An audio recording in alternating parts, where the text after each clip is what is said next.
Привет всем любителям влогов, с вами Вика, и это очередной влог из Аргентины. Ну и не буду затягивать, мы с вами сразу отправляемся в метро Буэнос-Айреса. Это достаточно удобный и быстрый способ перемещаться по городу, а нам с вами нужно как раз попасть в одно очень интересное место. Для начала хочу показать вам местечко, которое мне советовал один из комментаторов. Думаю, что особо оно заинтересует всех тех, кто неравнодушен к мороженому. Лично я сразу загорелась. Ну что, любители мороженого, вы советовали мне вот это местечко в комментариях, и мы сюда пришли, и сейчас будем его пробовать. Пойдемте.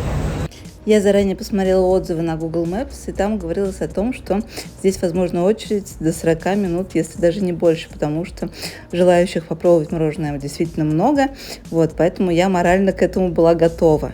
Но нам в этот день повезло, очередь была, но не настолько масштабная, она быстро двигалась, и наверное, перед нами было человек 10 максимум. Выбор в плане вкусов мороженого здесь достаточно большой, глаза разбегаются, естественно, хочется попробовать много всего разного. Но даже в такой очереди лучше долго не думать, поэтому мы постарались заранее определиться со вкусами, чтобы как можно быстрее заказать и никого не задерживать. Брали мы рожки с двумя разными вкусами, и в комплекте к такому рожку шла еще такая пластиковая ложечка, чтобы было удобнее кушать мороженое. Относительно самих вкусов не скажу, что же мы все-таки выбрали, потому что уже не вспомнить.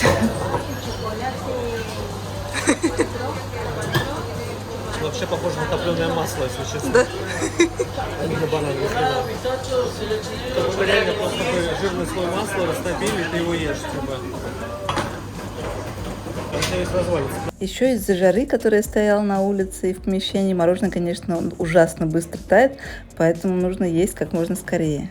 А вот тут и я как раз дождалась своего рожка, сейчас буду пробовать.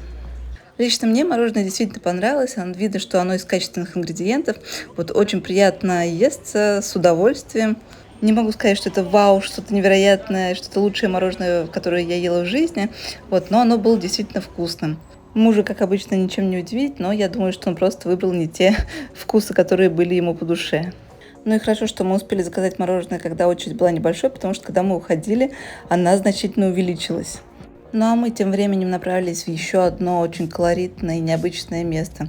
В Буэнос-Айресе мы направились в музей, и не просто музей, а музей воды. Ну и хочется сразу отметить, в каком красивом здании расположен этот музей. Очень необычно выглядит архитектура, очень красиво, очень изящно. Я это здание заприметила, когда мы просто прогуливались по улочкам. Я его уже фотографировала и думала, какая красота, что же там может находиться. И очень приятным бонусом как раз оказалось то, что здесь находится именно музей воды, и мы решили в него как раз заглянуть. В самом музее все очень приятно оформлено, здорово, что здесь есть какие-то чертежи, схемы, и то, что здесь есть еще фотохроника, за ней тоже было очень интересно наблюдать, за тем, как раньше все это тоже было представлено, как это создавалось. Ну и сама коллекция экспонатов, мне кажется, собрана весьма любопытная.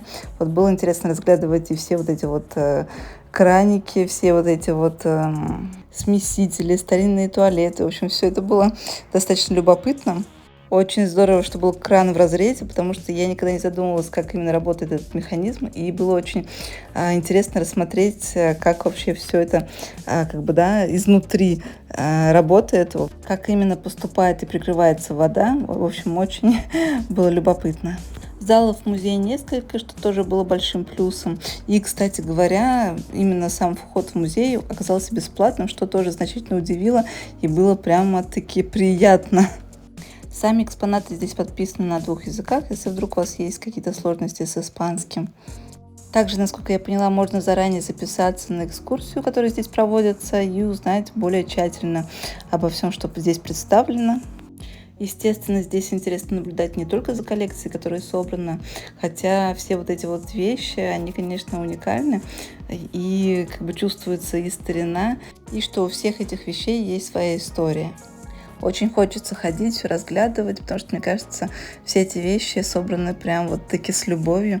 Все здесь продумано на своих каких-то местах, и все это пропитано атмосферой. Лично на меня музей произвел очень приятное впечатление. Мне понравилось все рассматривать, ходить по этим залам. Я очень вдохновилась. И сам масштаб всего происходящего меня, конечно же, поразил. Особенно какие-то заключительные именно залы. Я бы с удовольствием рекомендовала музей к посещению. Мне кажется, что вполне себе интересно, и потратить здесь как минимум час на изучение всего и погружение в эту атмосферу, мне кажется, стоит. Ну и плюс вот эти вот заключительные залы, о которых была речь, они своим масштабом, не знаю, впечатляют. Я не ожидала увидеть здесь в музее настолько что-то масштабное, что может тебя как-то удивить, где у тебя перед глазами реальная картинка, ты можешь представить, как здесь все функционировало, как здесь трудились люди. Просто в мгновение перенестись в то самое время. Не знаю, но очень круто, что такие места сохранились. Ну и само здание — это, конечно, невероятное произведение искусства. Посмотрите, какая красота. Удивительнейший просто какой-то дворец, на мой взгляд. Мне кажется, что сложно всем этим не восхититься. Ну и для всех тех, кто не знает, что делать в жару, лайфхак — пойти в этот музей, потому что здесь действительно прохладно, есть чем заняться. В общем, вы потратите, мне кажется, время с пользой. Лично я была очень довольна тем, что заприметила это здание, что нашла этот музей, и мы сюда заглянули.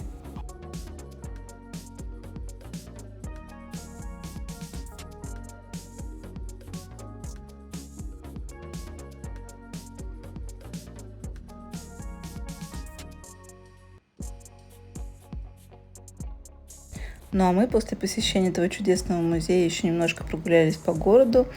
Ну и вы должны догадываться о том, что же было дальше. Естественно, мы проголодались столько гулять-то. Вот. И мы решили в этот раз пойти и съесть пасты. Я на самом деле фанат пасты, очень ее люблю. Могу ее, мне кажется, есть бесконечно. И это был тот день, когда мне ее очень хотелось. Здесь очень много пасты. Я буду брать вот эту вот, которая «Дите пон рагу де сетас». Само кафе я нашла на Google Maps, там были очень хорошие отзывы, плюс там было написано, что здесь просто-напросто лучшая паста. Ну как пиво? У тебя все как мороженое, как пиво, все как это. Расположились мы за столиком на веранде, здесь сидеть было очень приятно, люблю свежий воздух, вот, и плюс это разжигает аппетит. Обслуживание было очень быстрым, мы не заметили, как наша паста уже была на столе. Знали бы вы, как я ее хотела, как я ее ждала, и как же это вкусно. Моя паста была очень нежной, сливочной и сытной. Она такая сливочная, мне так нравится, очень сливочная.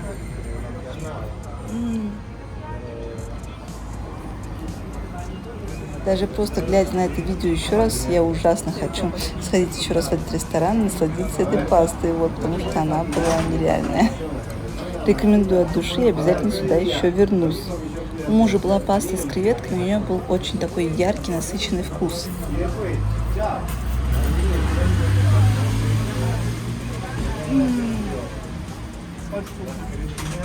Походу это лучше. Кусочек рыбы там. Ну и учитывая, как мой муж обычно немногословный, я бы сказала, что ему весьма понравилось.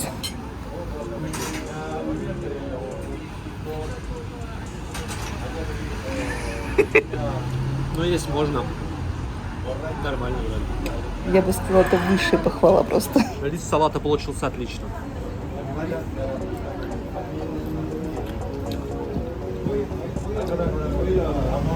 Ну, креветка вроде имеет какой-то вкус, скажем так. Сейчас томат еще попробуем. Короче, есть вкус, не сказать, что он прям вкус, он яркий, чтобы и так далее, но это лучше, чем в других местах, скажем так. Ну и у нас появилась любимая кофейня, в которую мы постоянно заглядываем. Я бы порекомендовала вам там брать чипу, она очень вкусная.